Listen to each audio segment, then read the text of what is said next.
तर आम्हाला एक त्याची माहिती सांगणार आहेत आपल्या या गंगा माईबद्दल। नमस्कार। राजापूरची गंगा म्हणजे नक्की काय? ज्यावेळी राजापूरची गंगा येते त्याच वेळी 14 कुंडात एकाच वेळी पाणी येतं, म्हणजेच राजापूरची गंगा येते। राजापूरच्या डोंगर भागावर असलेल्या उन्हाळे गावाच्या परिसरात ही राजापूरची गंगा अवतीर्ण होते। प्रत्येक कुंडात पाणी येतं, जिवंत झरे निर्माण होतात, म्हणजेच राजापूरची गंगा येते।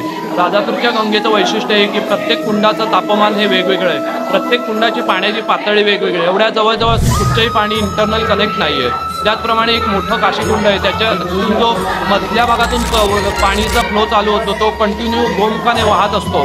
ज्यावेळी गंगा असते त्याच वेळी हा फ्लो कंटिन्यू चालू असतो। इतर वेळी या कुंडात कुठच्याही पाणी साठून राहत नाही। जसं की पावसाचं पाणी आपल्याला जसं टँक किंवा बॅरलमध्ये भरून राहतं बाहेर असल्यावर, तसं या कुठच्याही कुंडात पाणी पावसाचं साठून राहत नाही, हे याचं वैशिष्ट्य आहे। त्याचप्रमाणे हे शिलाहार राजाच्या काळातलं 11व्या शतकातलं काळ्या दगडातलं प्राचीन बांधकाम असून ऐतिहासिक क्षेत्र आहे।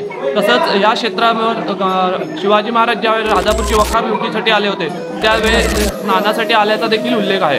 त्याचप्रमाणे या परिसरात राजापूरची गंगामाता, दत्त मंदिर आणि शिव मंदिर ही प्राचीन मंदिरं आहेत। एक विज्ञानाला आव्हान आणि निसर्गाचा चमत्कार असं म्हणावं लागेल।